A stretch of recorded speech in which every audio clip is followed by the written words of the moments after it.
Hello and welcome to my channel, and today is Thursday. We are going to be moving True Crime Tales to Thursdays. It's just easier for me.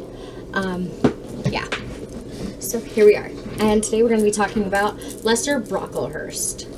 Lester Warfield Brockelhurst Jr., known as the Crime Tourist, was an American spree killer and serial killer who, together with his girlfriend Bernice Felton, killed at least 3 men in holdups during a 6-week crime spree across multiple states in 1937. Found guilty of the final murder, Brockelhurst was executed at the Tucker unit the following year. Lester Jr. was born in Peoria, Illinois, the first son of Mormon couple Lester Warfield Brockelhurst Sr. and his wife Edith. Another son, Carl, was born in 1930, and Lester also had a sister named Fern Irene. 6 months after Lester's birth, his family moved to Galesburg, Illinois, where they stayed until moving to Dallas, Texas in 1926. Lester's father started an interior decorating business while the family was in Dallas. Lester attended grade school in Dallas before moving back to Illinois with his parents and sister, this time settling in the village of Mequon, Illinois, which is located near Galesburg. He graduated from Mequon High School, after completing his schooling. He went to work at his father's painting and decorating business, which was relocated from Dallas. For some time in Galesburg, Brockelhurst was the president of the Mormon Church's Young Men's Mutual Improvement Association. He was also a Sunday school teacher. While in high school, Brockelhurst gained experience in drama and public speaking. He could not participate in athletics due to having received an injury while trying to pole vault. Brockelhurst met Bernice Felton, then 16 years old, at a public speaking contest in Illinois. She was a fellow competitor in the contest. The two got to know each other over a period of time and fell in love, but their homes were 165 miles apart, so Brockelhurst could not visit her as frequently as he wished. He visited her every 2 weeks and wrote to her in between. In January 1935, Brockelhurst and his father argued about money. The argument resulted in Brockelhurst leaving home and hitchhiking to Chicago, where he held up a candy shop. He was quickly arrested and convicted of armed robbery and sentenced to a 2-year prison sentence at the Joliet State Penitentiary on February 11, 1935. Although a few weeks into his sentence, he was transferred to the Illinois State Reformatory in Pontiac, Illinois. Bernice kept in touch with Brockelhurst through writing as he served his sentence. Her father, advocated on his behalf, resulting in his parole on March 7, 1936, just over a year into his sentence. He was paroled into the custody of Felton's father and started working in a nearby department store and print shop. He expressed a desire to take her to Salt Lake City Mormon's Temple to marry Felton there, but he did not have the money to support Felton or make the trip. As a result, on March 31, 1937, the couple embarked on an 18-statewide crime spree motivated by robbery. On the same day as their sudden disappearance from the city, a 47-year-old local tailor named John Alvin Theander disappeared along with his car. Sometime later, his body was found on the outskirts of Rockford with a single bullet hole in his head. After killing him, Brockelhurst and Felton traveled to Salt Lake City and then on to Dallas before winding up in Fort Worth on April 28th. There, they held up a tavern owned by a man named Jack Griffith, who attempted to defend his property from the two criminals. In response, Lester shot and killed him on the spot, and the couple fled the state. Their next destination was Little Rock, Arkansas, and on May 6th, they ditched Theander's car and traveled to Memphis, Tennessee on foot. There, they were picked up by Victor A. Gates, a wealthy landowner who resided in Little Rock, who drove them there. When they reached Arkansas, Brockelhurst shot Gates in the head, robbed him of his money and valuables, and then threw the body into a ditch. From this point onward, the couple wandered around the country, committing about 40 robberies and holdups, but no other known murders were recorded. After robbing a bakery in Philadelphia, Brockelhurst and Felton arrived in Dutchess County, New York. On May 13th, a state trooper named Joseph Hunt noted that their car was missing a license plate and stopped them. When he noticed that there was a loaded revolver in the car, he took the couple to Fishkill for further interrogation. Not long after his arrest, Brockelhurst admitted to being the outlaw who had been robbing various establishments in the past weeks, and additionally confessed to the 3 murders. The contemporary press likened the arrest to that of bank robber Merle Vandenbush, who had been arrested at nearby Catanoa for a minor traffic violation. 2 days after his capture, a nervous Brockelhurst was detained in Poughkeepsie as officials from Illinois, Texas, Arkansas, New York, and the federal government were discussing on which jurisdiction would house and subsequently charge the accused with murder.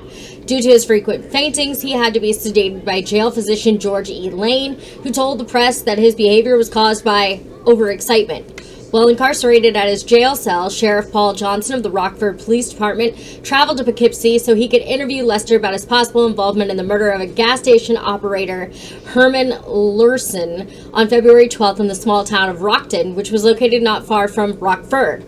According to Johnson, Lurson had been murdered with the same type of gun used by Brockelhurst. In the end, a decision by New York's then-Governor Herbert H. Lehman concluded that Brockelhurst should be extradited to Arkansas and handed over to prosecutor George Hargee, reasoning that they had the strongest case against the killer. Brockelhurst had no objections over this, as he wanted to get it over with and was assured that in any case he would end up in the electric chair.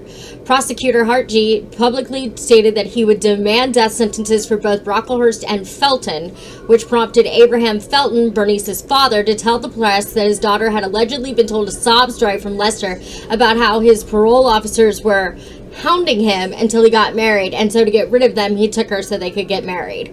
The pair's trial was scheduled for June 14th and was to take place in Lanoke, Arkansas. During this time, both Lester and Bernice were kept under suicide watch, as both had declared that if one of them took their life, the other would do the same. They were kept in separate cells, but were still allowed to share meals together under the prison guard's supervision. 20 days before the trial was due to start, Brockelhurst's attorney notified the circuit judge, W.J. Wagner, that they would petition the Supreme Court to stop the trial after their previous request for a 30-day continuance had been denied. On the eve of the trial, Lester and Bernice had a quarrel, and as a result, she was allowed to be present as a state witness against her former partner. Brockelhurst's attorney's defense was based around the claim that their client was insane, but the prosecution countered their claims with an affidavit from the State Hospital for Nervous Diseases, which, upon examination, determined that the defendant was completely sane. At the end of the trial, Lester Brockelhurst was found guilty of killing Victor Gates and was sentenced to die in the electric chair. Upon hearing the verdict, he fainted and had to be carried to his cell while unconscious.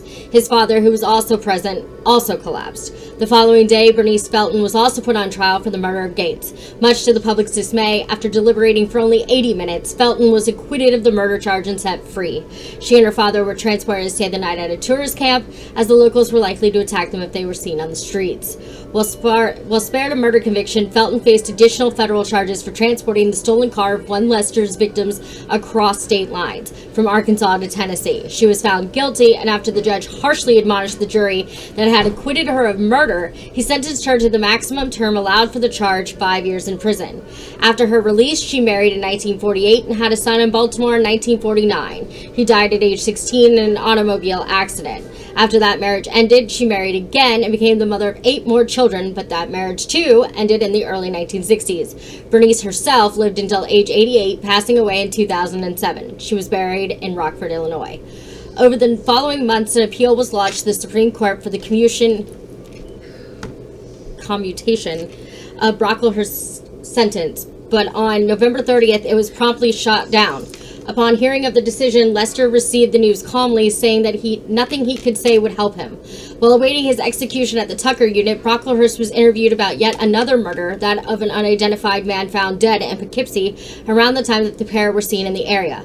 On March 2nd, 1938, Brockelhurst's attorneys presented a petition signed by 2 Little Rock doctors and more than 50 Galesburg residents, which claimed that Lester was mentally ill and thus ineligible for execution. Despite their last-ditch attempt, the Jefferson Circuit Court threw out the petition, thus confirming the death verdict for the final time. On March 18th, Lester Brockelhurst was electrocuted at the Tucker unit. Before being strapped to the chair, he gave a 12-minute statement, ending it with a rant about his affair with Bernice. His last words were reportedly the following. Quote, "The only thing that brought me down to this was a slight love affair with a girl. I don't want her to get the chair, but she is just as guilty as I." End quote. And that is the story of Lester Brockelhurst Jr. There wasn't a whole lot of information on him. I mean, that's what you get when you get into, like, the older cases and stuff. But be here next week. We're gonna be covering the state of California. I had to think about it for a second. The state of California. As always, please be cautiously kind to others. Don't do anything I wouldn't do. And as always, make good choices. I'll see y'all next week. Bye.